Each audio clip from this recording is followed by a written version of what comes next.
Alors, premièrement, il n'y a pas de la peine. Deuxièmement, il est en colère. Puis troisièmement, si je vais le voir, je l'induis en erreur parce que entre tout ce que je porte comme information, puis tout ce que lui ressent, puis qu'il nous transmet comme information, c'est deux choses différentes. Ben, il y a aussi que accompagner et consoler, c'est deux choses complètement différentes.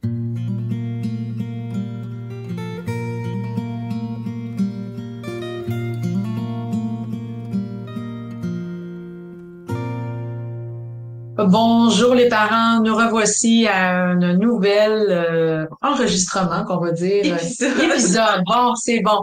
Un nouvel épisode de notre balado avec ma fille Karel. Le balado SOS Dodo, percevoir le dodo au-delà des stratégies. C'est ça. Et la semaine passée, on a parlé d'une stratégie. Donc, on a parlé de... je m'excuse. Un élément qui a Un pop-up, ouais, c'est ça. un pop-up qui a capté mon attention. On a On a parlé de la stratégie des 15 secondes, la stratégie que j'ai créée. Donc, on dit toujours qu'on parle du dodo au-delà des stratégies, mais j'ai trop de demandes. Lors de mes consultations, les parents sont embêtés dans les stratégies. Donc, aujourd'hui, on va parler d'une autre stratégie. On va parler du 5, 10, 15. Est-ce que tu connais? Pas vraiment. Ben, je suis entendu en parler là, plusieurs fois, mais je sais pas. OK. C'est une stratégie qui est vraiment, qui est beaucoup plus vieille, que les gens m'attribuent, qui fait peur aux gens, que les gens maîtrisent pas, qui font un petit peu n'importe comment, puis là, on vient dénigrer la stratégie alors qu'elle est très bonne. OK. Mais avant ça, on se présente. Donc, je m'appelle Brigitte Langevin, je suis experte en éducation depuis près de 25 ans. En éducation au sommeil. En éducation au sommeil, merci. Experte en éducation de tout genre. Non, pas vraiment, malgré que je me débrouille bien. Parce que, en fait, c'est bon ce que tu ouvres, parce que l'éducation au sommeil, c'est particulier, mais ça touche aussi l'éducation des autres sphères qu'on veut permettre à nos enfants de développer des bonnes habitudes. Mais là, c'est spécifique au sommeil, notre balado. Alors, ben, j'en ai assez dit. OK. Moi, c'est Karel Langevin. Je suis coach en programmation neurolinguistique et je fais du coaching relationnel. Fait que moi, ben, ma job, c'est d'accompagner mes clients à bonifier leur façon de connecter. Puis dans notre balado, ben, la connexion parent-enfant, dans le sommeil, hein, c'est quand même présent. Ouais, c'est quand même présent. Surtout dans les stratégies. Surtout dans les stratégies, parce que c'est ça une stratégie, c'est qu'on va connecter avec notre enfant, mais il faut le faire de façon cohérente pour le bébé et c'est là où le bas blesse parce que généralement, chaque individu est cohérent pour soi, puis parce que c'est cohérent pour soi, on croit que c'est cohérent pour l'autre. Ben oui, que c'est cohérent pour l'autre. Mais puis des fois, c'est vrai, mais la plupart du temps, c'est pas le cas. Puis le bébé va réagir de certaines façons. Puis non, ben là, on est tellement convaincu que notre façon est bonne qu'on réalise pas que le bébé est en train de nous dire ça marche pas ton affaire, je comprends pas ce que tu veux me dire. Donc, on revient à la stratégie des 5, 10, 15. Ici, on parle de minutes. La semaine passée, on a parlé de la stratégie des 15 secondes.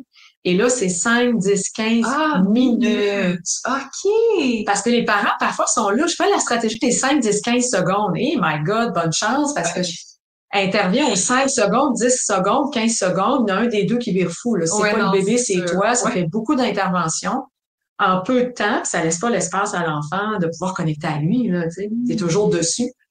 Fait que on parle, c'est 5, 10, 15 minutes. Et beaucoup de gens m'attribuent cette stratégie-là alors qu'elle ne m'appartient pas. OK. Alors, c'est le docteur Richard Ferber qui a créé cette stratégie-là, je crois, dans les années 70, mais il l'a expliqué en long et en large dans son livre Résolvez les problèmes du sommeil de votre enfant, qui est paru en 1985, version révisée et rééditée en 2006. Et ben ce bonhomme-là, ce monsieur-là, ben, a été le fondateur, puis pendant un bout de temps, le directeur du Centre des troubles du sommeil pédiatrique de Boston. OK. Alors, c'est pas n'importe qui. Non. C'est quelqu'un qui s'y connaît, c'est quelqu'un qui a été très impliqué dans le sommeil pédiatrique et qui a compris à un moment donné, je présume, là, parce que je suis pas, moi, spécialisée dans le sommeil pédiatrique. Moi, c'est en dehors de ça. Mais je présume que fini par comprendre que finalement, le gros défi dans les familles avec les enfants qui ont un développement typique, là, qui sont pas malades et tout ça, que le parent devait laisser de l'espace à son enfant. Donc, lui, laisser une connexion à lui pendant un bout de temps pour lui permettre de découvrir finalement qu'il y a une autre façon de s'endormir que celle que les parents font, qui malheureusement, quand on est rendu à une stratégie d'accompagnement de pleurs, ben, ne fait plus l'affaire. Alors, as-tu une idée comment ça marche, la stratégie Des 5, 10, 15 minutes?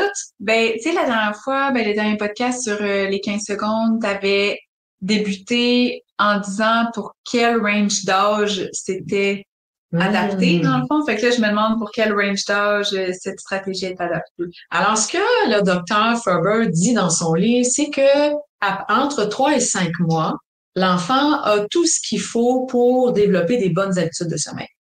Alors, quand tu lis le livre de Sainte-Justine, de Evelyne Bonté Divine, j'oublie son nom de famille, je sais que vous me le criez à travers l'ordinateur, ouais, mais je vous entends pas. C'est pas grave. Alors, dans son livre, aux éditions Sainte-Justine, dans le fond, ce qu'elle explique, c'est que on dit passer 4 mois. Alors, de 4 mois à 18 mois, puis là encore là, c'est du cas par cas, là. Chaque famille décide quand ils décident de vouloir utiliser la stratégie, puis à quel âge ils veulent le faire. Sauf que passer 18 mois, quand tu essaies une stratégie d'accompagnement de pleurs auquel tu retournes voir ton enfant, parfois tu fais face à des cris épouvantables. Et là, ça donne l'impression aux parents que son enfant est en détresse alors qu'il est tout simplement enragé de voir que son parent vient le voir puis qu'il n'apporte pas le plaisir que lui s'attend à recevoir pour en matière de dodo. Fait que là, on dit de 4 mois à 18 mois, mais à 4 mois, d'entendre, parce que moi, je dis jamais laisser pleurer, parce que t'es pas en train d'abandonner ton enfant en dessous d'un banc de parc quand tu veux lui permettre de développer des bonnes habitudes de sommeil. Merci de le nuancer en image, c'est comme plus fort. Là. Oui, c'est ça, parce que les parents, ils ont l'impression que quand ils couchent leur bébé dans son lit, dans sa chambre à coucher, puis que lui est de l'autre bord de la porte, dans la même maison, à quelques centimètres, bon, peut-être quelques mètres, à quelques pas de son enfant, que parce qu'il se voit pas, parce qu'il n'y a pas de connexion visuelle, tu vois en comment c'est important la connexion. Parce qu'il n'y a pas de connexion visuelle ou de connexion kinesthésique ou de connexion auditive qui est en train d'abandonner son enfant. Mais c'est pas le cas. Il permet à son enfant, par contre, de s'abandonner au sommeil d'une façon différente. Parce que dormir, c'est s'abandonner. Oui. Hein, tous les soirs, c'est ce que tu fais. Oui.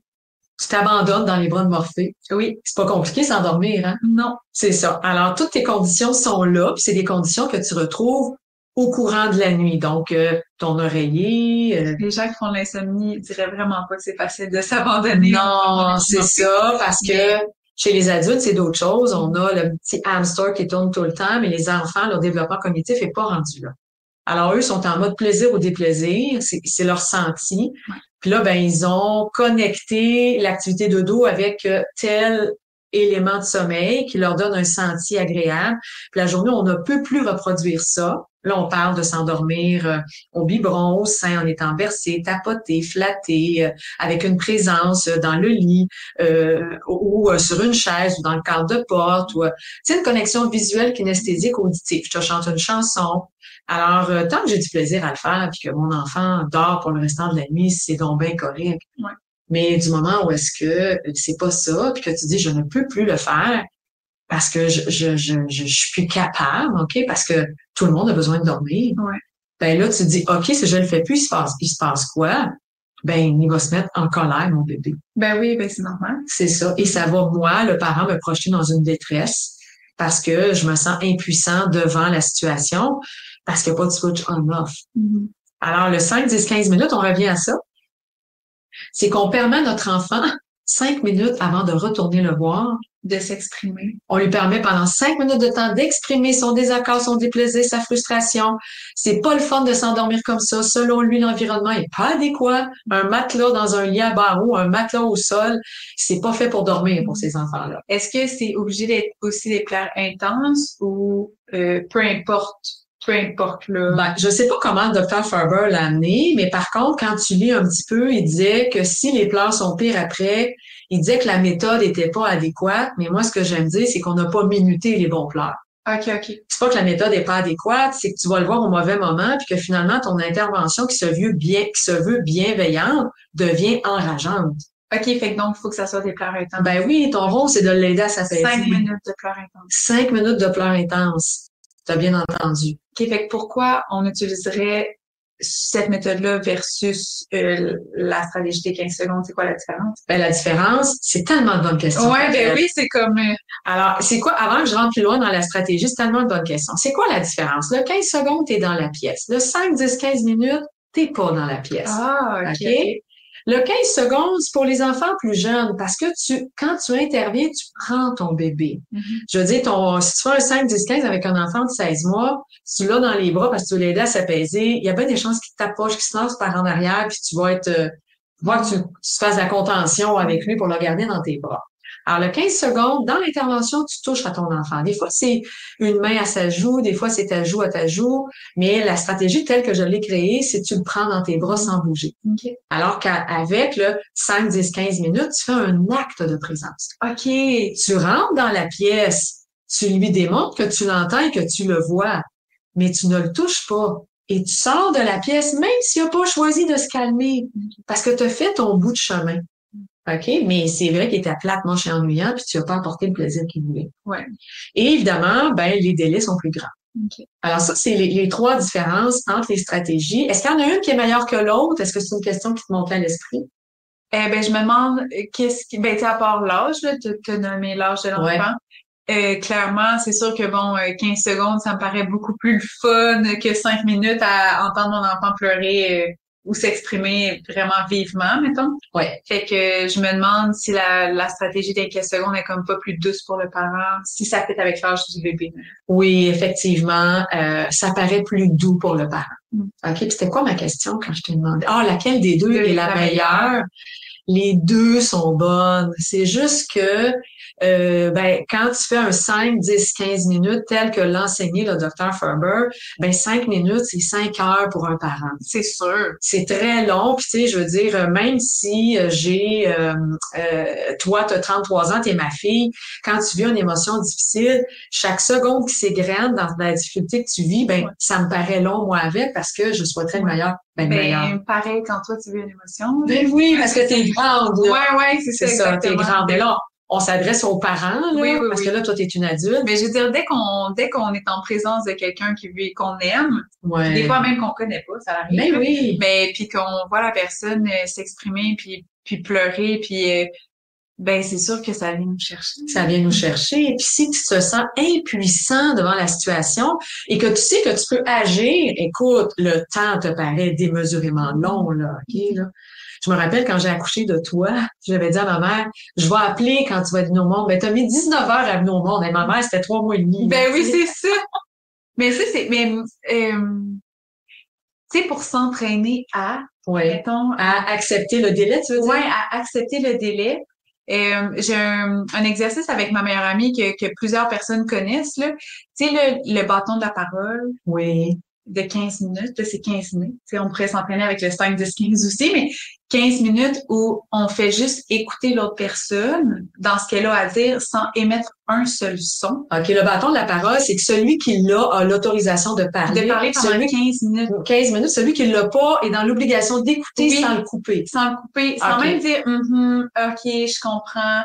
Juste rester en pur silence. OK. Et c'est un exercice qui est vraiment très intéressant pour la personne qui parle parce qu'elle peut vraiment aller au fond de sa pensée. Des fois, c'est surprenant où on va. Mais pour la personne qui écoute, de juste rester en silence, même s'il y a plein de choses qui nous montent à la tête. Oh mon Dieu, elle a dit ça, là, il faut pas que j'oublie de, tu sais, j'ai dirais ça à ce moment-là, mais non, de juste écouter la personne, peu importe ce qu'on ressent par rapport à son discours. C'est vraiment tellement un bel exercice. Puis je me dis que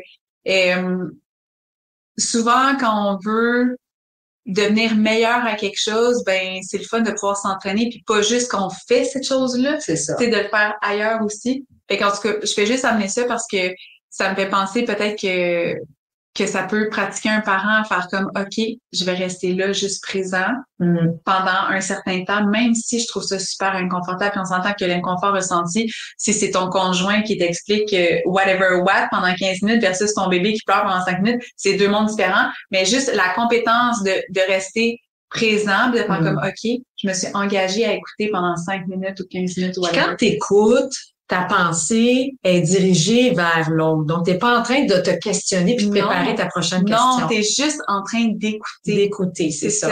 Alors, quand le parent est de l'autre côté de la porte, parce que quand je vais à domicile, on est assis à terre, l'autre côté de la porte, puis quand on a une caméra, on voit même comment le bébé ou l'enfant qui est un peu plus vieux va gérer ce temps-là de frustration.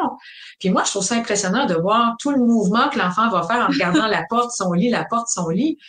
Mais sais-tu ce qui arrive, Karel, c'est que pendant ce temps-là, la mère ou le père, et des fois la mère et le père, Ouais. qui ont lu beaucoup sur Internet, qui malheureusement se trouvent désinformés, vont s'inquiéter sur des éléments qui ne sont même pas en jeu dans le temps présent.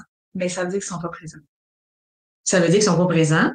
T'as raison. Pour moi, ça veut dire qu'ils sont Parce qu'ils sont en train de s'inquiéter. Ouais. Mais si ont besoin d'un visuel pour se rassurer, qu'ils mettent une caméra dans la chambre pour c'est pas ça que je veux dire. OK, vas-y. Ce que je veux dire, c'est que les parents ont beaucoup d'informations, ils sont désinformés, et là, ils vont s'inquiéter d'éléments qui ne sont pas en jeu. Ça veut dire qu'ils vont s'inquiéter du lien d'attachement, qu'ils vont s'inquiéter du taux de cortisol, qu'ils vont s'inquiéter sur le bien fondé de permettre à un enfant de pleurer, qu'ils vont s'inquiéter sur des éléments qui ont lu à quelque part, puis qui sont vrais. Je nie pas toutes ces informations-là, mais dans des conditions spécifiques. Là. Les enfants qui sont dans un centre jeunesse, ça se peut qu'ils aient vécu des temps de pleurs qu'on n'aurait pas dû tolérer. Et c'est pour ça qu'il faut se pratiquer à rester dans la connexion quand c'est inconfortable. Oui, mais en même temps, relativiser qu'il n'y a pas de danger d'être unis. Non, ça je comprends, mais c'est au sens où pour moi c'est très transférable quand t'écoutes ton conjoint est en tabarouette. Ouais. Puis que clairement, quand il exprime sa colère, il y en a de la cortisol. Je veux dire, c'est pas méchant pour mais non, mais non, mais non. Mais c'est dans un environnement qui est aussi sécuritaire. On est à la maison, on est dans la cuisine. C'est la même expérience. Ouais. C'est juste que c'est pas le même attachement parce qu'on n'est avec notre conjoint, on n'est pas avec notre enfant. Mais le sentiment d'attachement, il est même fleurissant parce que je reste présente à mon conjoint qui s'exprime, mais c'est la même chose avec mon bébé. C'est ça. Alors, ce que les parents, c'est difficile pour eux de saisir, c'est que là, ils vont me dire, oui, mais mon chum, je suis dans la même pièce, puis pendant ce temps-là, je le regarde, puis il me voit. Alors que quand mon bébé est dans la pièce, on nous suggère de ne pas être là, puis juste de l'entendre de l'autre bord de la porte, et ça, c'est déchirant pour un parent qui a l'impression que son enfant se sent abandonné, maltraité, mal aimé, que le lien d'attachement va se rompre, qu'on répond pas à une demande, alors que c'est une réponse en soi à ça. C'est je te fais confiance, je te donne du temps pour découvrir autre chose, pour te connecter à toi, pour arriver à t'endormir, de fabriquer tes propres conditions de sommeil maintenant que tu es rendu à ce moment-là. Mais là, du mot accompagnement. Ouais, de là, du mot accompagnement, sauf que les mamans, je fais exprès, Karel. Oui, non, oui.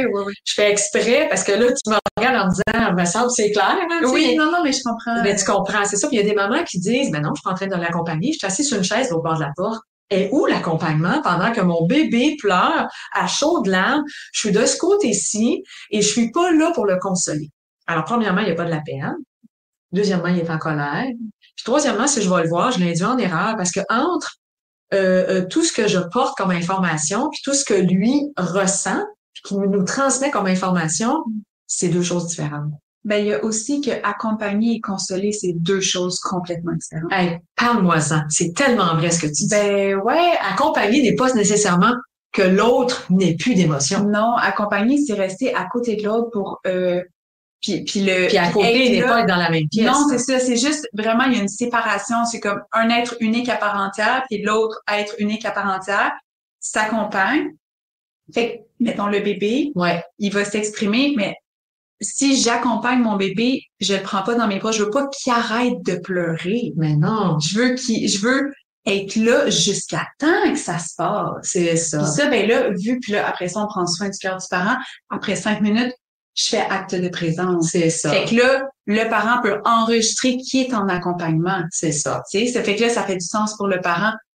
Puis, ben là, après ça, pour le bébé, ça va faire du sens. On s'en va, puis on le laisse. On laisse renouer. C'est ça. On dit, gars, je t'ai vu, je t'ai entendu, je suis là pour toi, mais plus là pour t'endormir. Donc, de là, la raison de l'acte de présence. Après ça, je quitte. Ouais. Oui. Ben, c'est juste consoler.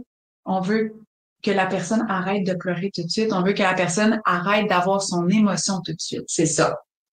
Et ce que j'allais te dire, c'est que hier, j'ai vu un ami qui arrive à un drame dans sa vie. Donc, elle a fait un ACV, puis elle a perdu toute la capacité d'utiliser son côté droit. Puis hier, elle est rentrée dans toutes les émotions négatives qu'elle vit par rapport à ça. Et j'ai dû faire un effort surhumain pour ne pas la prendre dans mes bras, pour lui laisser l'espace. Parce que si je la prenais dans mes bras, on arrêtait. le flot de ce qu'elle avait besoin de ventiler dans l'instant présent. C'est ça. Puis écoute, ça a duré 20 minutes. J'avais des larmes qui coulaient. Puis je sais que les mamans et les papas ont des larmes qui coulent pendant que leur enfant exprime son désaccord, sa frustration et sa fatigue. Et quand on accompagne quelqu'un d'autre, tu le nommes tellement bien, notre rôle, c'est pas de faire cesser son émotion, c'est de l'entendre, puis de l'accompagner. Alors moi, j'ai fait des reflets, je l'ai laissé s'exprimer sans dire un seul mot, même pas un comme tu dis, là, tu sais. Juste à être là, à la regarder, vivre ce qu'elle est en train de vivre. Puis moi, c'est sûr, ça m'a jeté dans un inconfort tellement grand.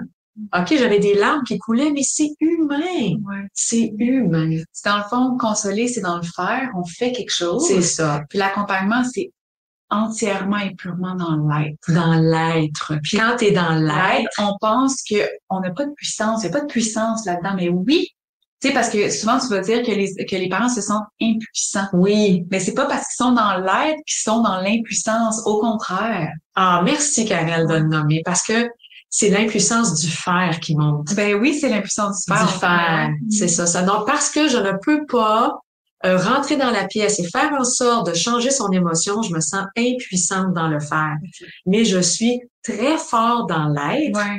Si je reconnais ma présence qui est l'autre bord de la porte, si je reconnais l'intervention que je vais aller faire, qui va être un acte de présence, donc lui offrir ma présence dans tout mon amour, ma bienveillance, lui parler doucement, tranquillement, quelques secondes, parce que si on se met dans les chaussures du petit coco, il comprend pas pourquoi je viens le voir et que je donne pas le plaisir qu'il attend, là. Ouais. Alors, je veux bien être bienveillante, mais il faut demeurer bienfaisant aussi dans l'action qu'on pose. Puis si la stratégie, pendant qu'on la fait, ne semble pas faire de sens pour nous parce que c'est extrêmement inconfortable, ben on peut se reconnecter à l'objectif de la stratégie qui, là, fait souvent du sens pour les parents.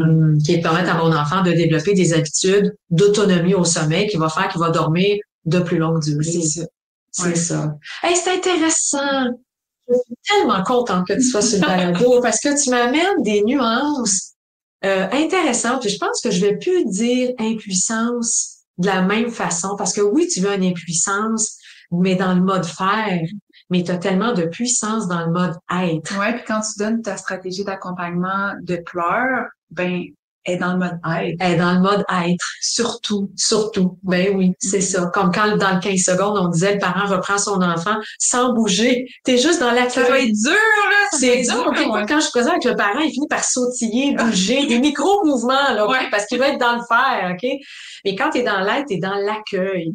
Alors, quand on rentre dans la pièce au bout de 5 minutes, c'est un acte de présence. Je te vois, je t'entends, je te parle quelques secondes d'une voix douce, tendre, et je quitte la pièce, même si tu n'as pas choisi de te calmer. Fait qu'on touche pas. On touche pas. Okay. On le regarde. On le regarde dans les yeux, on y parle. Il est debout, on le recouche pas. Il est assis, on le recouche pas. Il est couché dans une position qui nous paraît confortable. Si lui est comme ça, c'est sûr que s'il est coincé, on le décoince, là, s'il est plus petit. Mais on le laisse être. On fait que faire un acte de présence au bout de 5 minutes. Farber a amené 5, 10, 15 minutes, OK? Mais il a mentionné aussi le mot flexibilité. OK? C'est le mot clé, flexibilité. Alors, si toi, le parent, tu veux faire 1, 2, 3, le plus important, c'est que tu dois augmenter les délais. Ah ouais, OK, même avec le 5, 10, 15, c'est ça, 5, 10, 15. OK, avec 1, 2, 3, 4, ben, mettons, tu mets 3 chiffres comme il fait. Okay. Je vais à 1 minute, 2 minutes, 3 minutes, puis je reste le restant de la nuit au 3e chiffre. OK, c'est ça, OK. Tu fais pas juste augmenter toute la nuit. Non, c'est pas 5, 10, 15, 20, 25, 30, 35, là, OK? La même chose, c'est pas 1, 2, 3, 4, 5, c'est 7. C'est sûr que là, on est encore loin du 20, du 15 minutes. Okay. Mais reste que si on regarde purement là, la théorie, c'est 3 chiffres. OK? Tu fais une fois le premier chiffre, une fois le 2e chiffre, et pour le restant de la nuit, tu restes au 3e chiffre. Okay. Alors, je peux faire des bonds de 1 minute. Farber l'a créé en bond de 5 minutes. Mais moi, je peux faire des bonds de 1 minute. Je peux faire des bonds de 2 minutes, 2, 4, 6. Des bonds de 3 minutes, 3, 6, 9. Des bonds de 4 minutes, 4, 8, 12. Ou des bonds de 5 minutes, 5, 10, 15. Mais on va pas dans des bonds de 30 secondes. C'est trop court. Mais... regarde.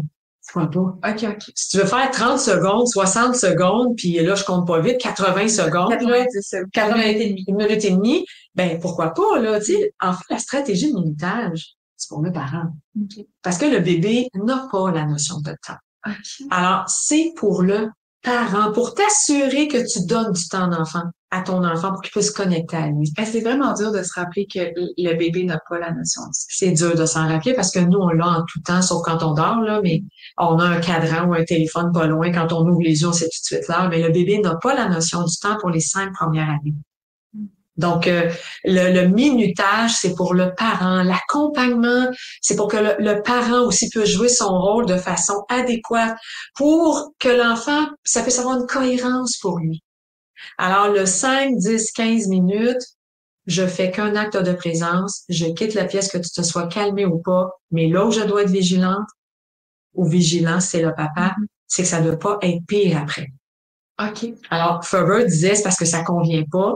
Moi, je dis aujourd'hui, c'est parce que tu n'as pas minuté les bons pleurs. OK, OK. Mais le problème avec certains enfants, pas avec les enfants, mais pour les parents, c'est qu'il y a des enfants qui maintiennent pas des pleurs intenses. Ah, Pendant 5 minutes ou même pendant 2 minutes, OK? Ce qui fait que le parent dit, OK, mais je fais quoi quand les pleurs diminuent? Ben, tu mets ton chrono sur pause, il n'y a pas de pleurs intenses, tu chronomètres pas. Ton but, c'est de l'aider à s'apaiser. OK. Et là, si tu mets ton chrono sur pause, ben, tu comptes dans ta tête, tu veux pas dire, bon, il a repris son souffle, je le remets à 0. Non, non. Pause. Et après ça, ben, tu comptes dans ta tête pendant 15 secondes. Puis s'il est toujours en pleurs 10 minutes, là, tu remets ton chrono à 0 en disant, ben, il s'est calmé, il a pas besoin de moi. OK. Mais toi, le parent, t'as la notion du temps. Et là, tu dis, ouais, mon premier 5 minutes, j'ai pas réussi à le faire. Je reprends mon 5 minutes parce que j'ai pas réussi à le faire. Mais ça fait 10 minutes que j'ai pas été le voir. Et là, le cœur de parent tombe dans l'impuissance du faire, mais ne reconnaît pas la puissance de l'être. Ouais. Et de l'être de son bébé, qui est en train d'apprendre de son bébé, qui est en train d'apprendre que il peut s'apaiser. C'est ça, lui permettre de développer la compétence d'auto-apaisement, qui peut s'apaiser. Et c'est la clé essentielle, si t'es déjà dans ton lit puis dans ta chambre, pour te laisser aller au sommeil. Wow! C'est clair, vraiment hein? beau, ouais, c'est vraiment beau. Puis là, quand tu as dit, il n'y a pas eu besoin de moi. Ouais. Ça aussi, ben, je veux dire, peut-être qu'inconsciemment, ça doit être dur pour le parent parce que dans le fond, de sentir qu'on est inutile. Là, je le mets en mots pas utile pour mon bébé, pour l'activité dodo. Oui, c'est ça, exactement. Ben, ouais, je pense que ça nous fait revisiter immanquablement c'est quoi être parent. Ouais. Au final. C'est ça aussi, ça doit être challengeant quand même. Tellement, Karel! Ouais. Tellement! Ouais. Parce qu'on a tellement l'impression, parce qu'on est le parent, notre rôle est très dans le faire, puis notre rôle, c'est d'amener les notes joyeuses dans la vie de notre enfant.